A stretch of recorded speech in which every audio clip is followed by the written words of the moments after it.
कर दो हमेशा जमीन आपके पास ही रहेगी, आपके बाद आने वाली टीम के पास ही रहेगी, लेकिन इसकी जो पैदावार है वो गरीबों के लिए है, गरीबों के लिए इसका फल वक्त कर दो, इसकी आपत्ति वक्त कर दो। अगर इंसान इसमें वादा सहाबी रसूल है, आगे दरबार इंसान कहते हैं कि सरकार मेरी वालिदा का इंतकाल हुआ और अल्लाह का हुक्म है कि हम उस वक्त तक देही को पा नहीं सकते जब तक कि उसकी महबूब चीज को मार ना करते।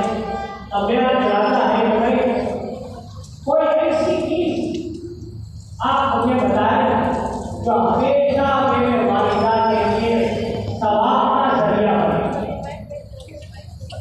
सवाब का जरिया बने।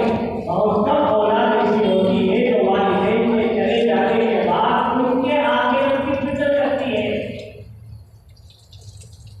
पैगंबर अलैहिस्सलाम ने इरशाद फरमाया, जब बंदा दुनिया से चला जाता है, इज़ा माता इंसान इन पदाम हो अमलू, जब जिंदा था अमल करता था तो उसका तमाम उसे मिलता, लेकिन जब बंदा दुनिया से चला जाता है उसका अमल के खत्म।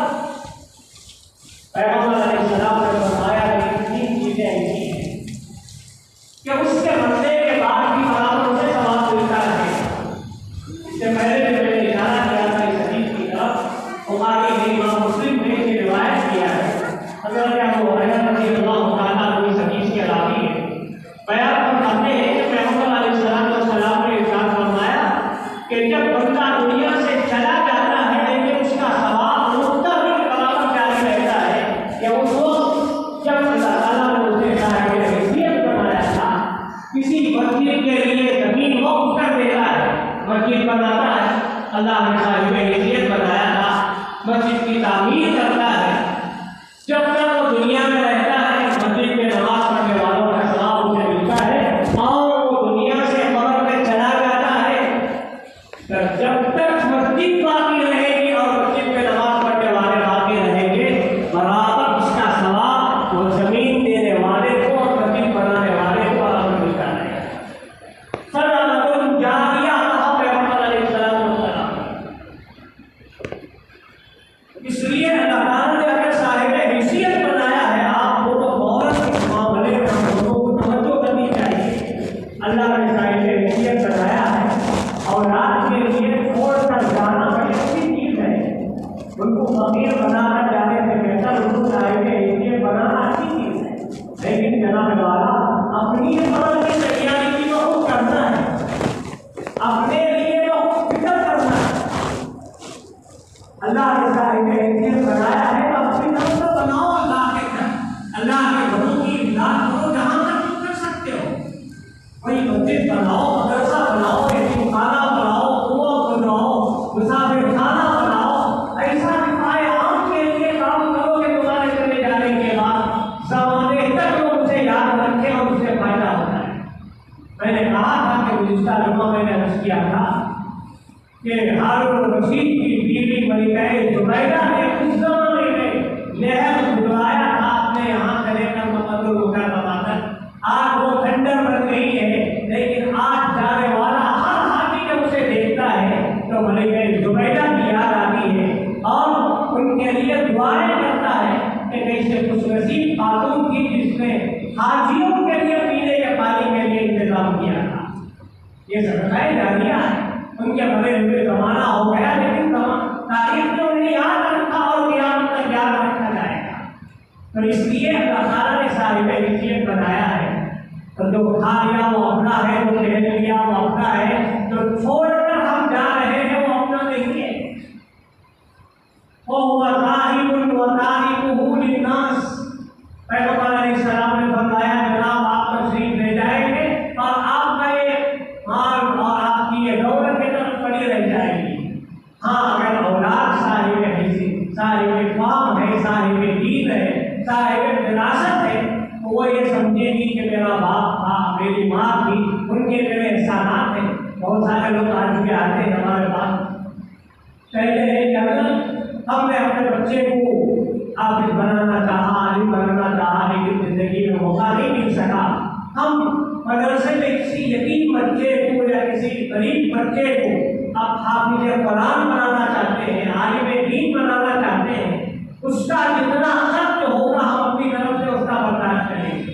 यहाँ के हमारे मुसल्लियों में माशाअल्लाह 8-10 अफराद ऐसे जो खुद उफ़ाद किराम बना रहे हैं, आलिम बना रहे हैं, बच्चों को पता नहीं बाकायदा माहाना हो सालाना हो बराबर अदा करते हैं, बाकायदा आकर पूछते हैं हमारे पास।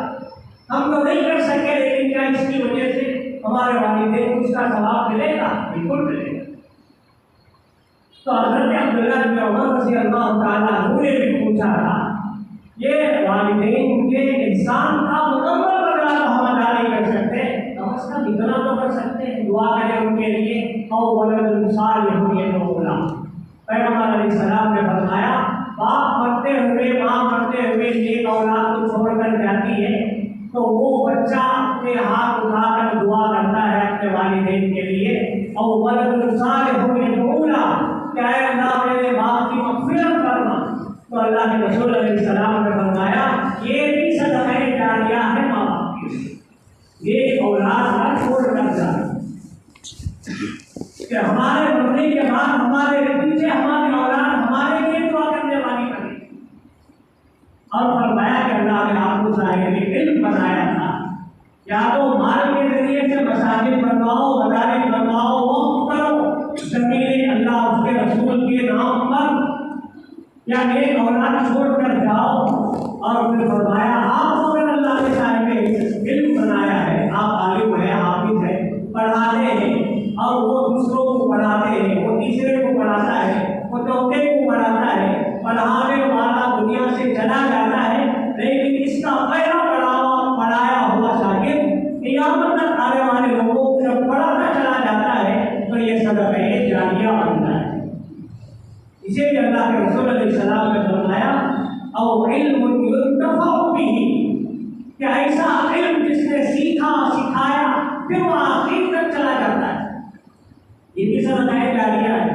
तो हज़रत अब्दुल्लाह बिन उमर रज़ियल्लाहु अन्हुमा ने फरमाया था, हज़रत साद बिन उबादा ने कहा, मेरी वालिदा गुजर गई, मैं उनके लिए कोई सदक़ा जारिया का काम करना चाहता हूँ। सरदार आप मुझे इरशाद फरमाएं, अल्लाह के नबी अलैहिस्सलाम की आदत शरीफा थी कि जिस मौके पर जैसा जो काम जिसकी ज़रूरत होती थी वो आप इरशाद फरमाते। आप हदीसें उठाकर देखिए, कोई साहब आते हैं, कहते हैं सरदार सबसे अफजल इस्लाम कौन सा है? आप फरमाते कि जाओ सलाम करो, सलाम करो, सलाम को फैलाओ, जिसे जानते हो उनको भी सलाम करो, जिसे नहीं जानते हो उनको भी सलाम करो।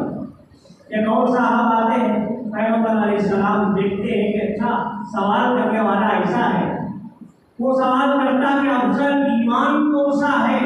अल्लाह के नबी फरमाते कि जाओ भूखे को खाना खिलाओ।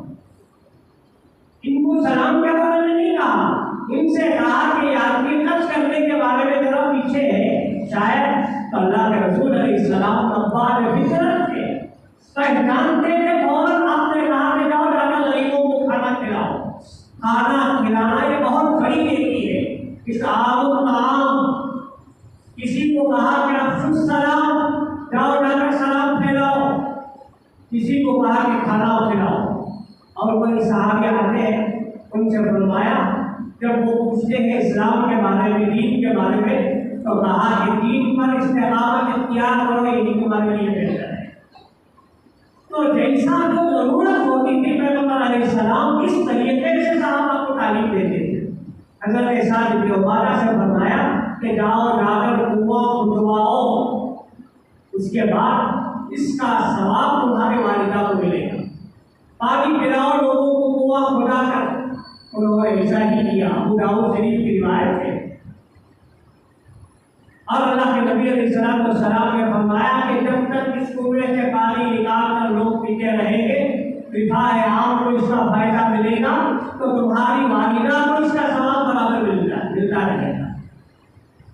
उसके बाद हज़रत उस्मान गनी रज़ियल्लाहु अन्हु के हालात में आपने सुना होगा, मदीना मुनव्वरा में जो एक कुआं था, बीर कुआं, मीठा कुआं था, उसका पानी निहायत लजीज था।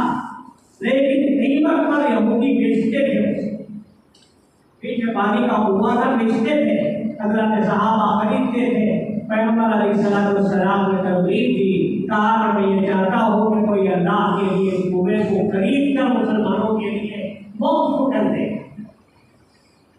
तो हज़रत उस्मान गनी रज़ियल्लाहु अन्हु खलीफाए सुबह हज़रत उस्मान गनी रज़ियल्लाहु अन्हु ने इसे खरीदा और इस्लाम के लिए वक्फ कर दिया।